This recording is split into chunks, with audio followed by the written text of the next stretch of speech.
Am Stadtrand von Banff, Kanada, kam der Winter dieses Jahr früh mit starkem Schneefall und beißender Kälte. Im Wald rund um die Stadt lebt seit ihrer Jungtiergeburt ein rotbrauner Fuchs allein. Es kannte den stillen Waldrand, wo einst ein kleiner Bach floss, der jetzt zugefroren war. Der Fuchs überstand viele harte Winter allein und ohne Rudel. Dieses Jahr ist jedoch alles anders, denn sie ist schwanger und ihr Bauch ist sichtlich dick. Obwohl ihm der kalte Wind ins Gesicht blies, war der Fuchs jeden Tag auf der Suche nach Nahrung. Der dicke Schnee machte es ihm noch schwerer, sich zu bewegen, insbesondere mit seinem schweren Bauch. Viele Male versuchte er, im Schnee zu graben, um Feldmäuse zu finden, fing aber nichts. Die wilden Büsche waren kahl und blattlos und boten der Fuchsmutter kaum Nahrung. Die beißende Kälte ließ den Fuchs zittern, er war erschöpft und verlor die Hoffnung.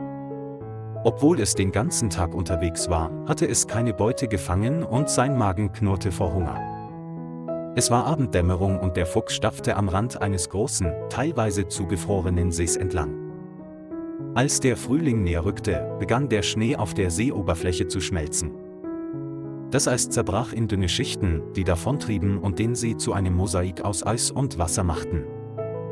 Der Fuchs leckte sich die Lippen und dachte, dass sich unter der Oberfläche des Sees vielleicht noch einige Fische befanden. Es verlangt nach einer Mahlzeit, um für die bevorstehende Geburt bei Kräften zu bleiben. Nach vielen Tagen des Hungers und Durstes waren seine Kräfte jedoch äußerst schwach. Unerschütterlich in seiner Entschlossenheit landete der Fuchs sanft auf dem Eis nahe dem Seeufer. Mit schwerem Bauch bewegte es sich vorsichtig, als hätte es Angst, der Eisberg könnte jeden Moment zerbrechen. Das Wasser unter dem Eis ist so kalt, dass selbst ein kleiner Fehler den Fuchs das Leben kosten könnte. Es versuchte, mit seiner Schnauze ein kleines Loch ins Eis zu graben, in der Hoffnung, Fische zu fangen. Der Fuchs war jedoch zu konzentriert und stampfte versehentlich mit dem Fuß auf das dünne Eis. Das Eis brach auseinander und der Fuchs fiel kopfüber ins eiskalte Wasser. Das Krachen schreckte die Vögel in der Nähe auf und schleuderte sie in den grauen Himmel. Kaltes Wasser strömte in die Kehle des Fuchses, woraufhin dieser heftig hustete und sich wehrte. Seine Augen füllten sich mit Entsetzen, als sein Körper sank. Mit letzter Kraft packte es ein kleines Stück Eis in der Nähe. Der Fuchs kämpfte und kratzte sich mit den Krallen am dünnen Eis fest, um hinaufzukriechen. Schließlich schaffte es das Eis bis zur Hälfte hinaufzuklettern und lag erschöpft und keuchend auf dem Rücken. Das Pochen meines Herzens in meiner Brust vermischte sich mit dem Geräusch des Windes, der über den See wehte. Das dünne Eis wurde vom Wind geschoben und trieb allmählich vom Ufer weg, sodass der Fuchs in die Mitte des Sees gelangte. Der Körper des Fuchses war durchnässt und erschöpft, sodass er sich kaum bewegen konnte. Auch der geschwollene Bauch vor der Geburt verursacht gelegentlich starke Schmerzen.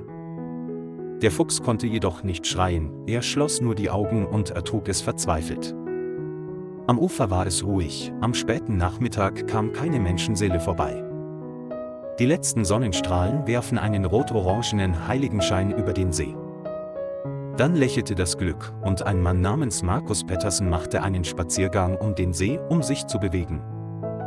Seine Füße gingen stetig und er atmete die kalte, feuchte Luft ein, die für schmelzenden Schnee charakteristisch ist. In der Stille sah er in der Ferne ein Stück Eis schwanken und hatte eine Vorahnung, dass etwas nicht stimmte. Marcus blieb stehen und kniff die Augen zusammen, um die Silhouette eines Fuchses zu erkennen, der reglos auf dem Eis lag. Er eilte zum Ufer und rief laut, doch als Antwort erhielt er nur Schweigen. Marcus fand sofort einen langen Ast am Waldrand, um das Eis näher heranzuziehen. Geschickt schob er den Ast um die Kante des zerbrechlichen Eisbergs herum und achtete darauf, ihn nicht noch weiter zu zerbrechen. Stück für Stück zog er die Eisdecke näher ans Ufer, während sein Herz vor Angst hämmerte, der Fuchs könne jeden Moment herunterfallen. Endlich erreichte der Eisberg das Ufer, Marcus kniete sich schnell hin und zog den Fuchs auf das trockene Gras. Als er den ungewöhnlich großen Bauch des Fuchses sah, stellte er überrascht fest, dass er trächtig war. Der Fuchs blieb bewusstlos, bewegte sich überhaupt nicht und atmete nur noch sehr schwach. Marcus war entsetzt, als er erkannte, dass der Fuchs möglicherweise zu viel kaltes Wasser getrunken hatte und dem Tode nahe war. Ohne zu zögern führte er eine Wiederbelebung durch und versuchte, dem Fuchs zu helfen, das Wasser auszuspeien. Nach und nach tropfte Wasser aus dem Maul des Fuchses und wie durch ein Wunder begann er sich schwach zu bewegen. Die Augen des Fuchses öffneten sich leicht, er war immer noch benommen und verstand nicht, was geschah. Markus tätschelte sanft den Fuchs, dessen Körper vor Kälte und Angst leicht zuckte. Als er das nasse Fell des Fuchses sah, zog er seinen Mantel aus und versuchte, ihn zu trocknen. Der Wind wehte noch immer kalt, die Seelandschaft wirkte noch düsterer, als die Sonne vollständig untergegangen war. Markus wurde klar, dass er den Fuchs sofort an einen warmen Ort bringen musste.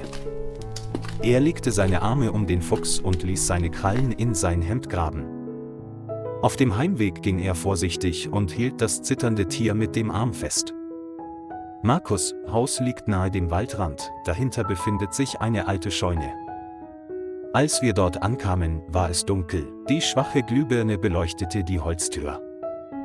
Markus legte eine Schicht Heu aus und schuf so ein provisorisches Bett für den Fuchs in der Scheune. Er gab ihm etwas Trockenfutter in der Hoffnung, dass der Fuchs sich schneller erholen würde. Der Fuchs schien die Freundlichkeit zu verstehen, seine Augen öffneten und schlossen sich müde, dann leckte er langsam ein paar Stücke Essen ab. In dieser Nacht wagte Markus nicht, tief zu schlafen und erkundigte sich gelegentlich nach dem Zustand des Fuchses. Am nächsten Morgen war der Fuchs wacher und versuchte, sich hochzuziehen, aber sein schwangerer Bauch machte es ihm schwer. Markus kümmerte sich weiterhin um es, trocknete es mit einem warmen Handtuch ab und fütterte es mit weichem Futter. Nach 2 oder 3 Tagen erlangte der Fuchs seine Kräfte zurück und seine Augen strahlten vor Vitalität. Es konnte seine 4 dünnen Beine anheben, um im Lagerhaus herumzulaufen und seinen Körper zu strecken. Dann verging eine Woche, und in einer wärmeren Frühlingsnacht setzten bei der Fuchsmutter die Wehen ein und sie brachte 3 wunderschöne Fuchsjunge zur Welt. Markus war gerührt und verstummte, als er zum ersten Mal die leisen Schreie der Füchse hörte. In diesem Moment lächelte er stolz und spürte deutlich, dass das Leben zerbrechlich, aber wunderbar ist.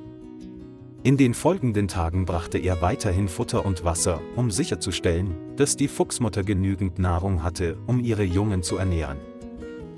Die 3 kleinen Füchse wuchsen heran, ihr Fell war hellgrau, ihre Augen immer neugierig auf die Welt.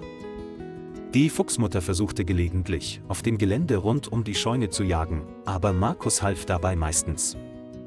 Das Vertrauen zwischen dem Fuchs und Markus wurde stärker und eines Tages erlaubte ihm die Fuchsmutter sogar, ihre Kinder ein wenig zu berühren. Wenn der Frühling wirklich kommt, schmilzt der Schnee und grünes Gras breitet sich über die Hügel aus. Als die 3 Fuchsjungen stark genug waren, um zu rennen und zu springen, wurde die Fuchsmutter unruhig und wollte in den Wald zurückkehren. Eines Morgens leckte es Markus zum Abschied die Hand und führte dann die 3 Kinder aus der alten Scheune. Markus verabschiedete sie, sein Herz war sowohl von Bedauern als auch von Freude erfüllt, denn der Fuchsfamilie ging es wieder gut. Das Leben am Waldrand heißt Mutter Fuchs und ihre Jungen wieder willkommen, voller Hoffnung für die Zukunft. Alles wurde wieder still, Markus ging seinen täglichen Pflichten nach und dachte gelegentlich an die Fuchsfamilie. Sommer und Herbst vergehen, Banff ist in leuchtenden Ahornblättern erstrahlt und dann kehrt langsam die Kälte des Winters zurück. Vor dem ersten Schneesturm der Saison bereitete Markus zusätzlichen Brennstoff, warme Decken und zusätzliche Trockennahrung vor. Eines Abends in der Dämmerung ging er zum Lagerhaus, um nachzusehen, und war überrascht, 3 erwachsene Fuchsjunge vor der Tür stehen zu sehen. Obwohl sie größer und pelziger waren, erkannte Markus sie sofort als die Jungen der Fuchsmutter, die er gerettet hatte. Sie sahen ihn mit flehenden Augen an, denn der Schnee hatte begonnen, dichter zu werden, und der strenge Winter stand bevor.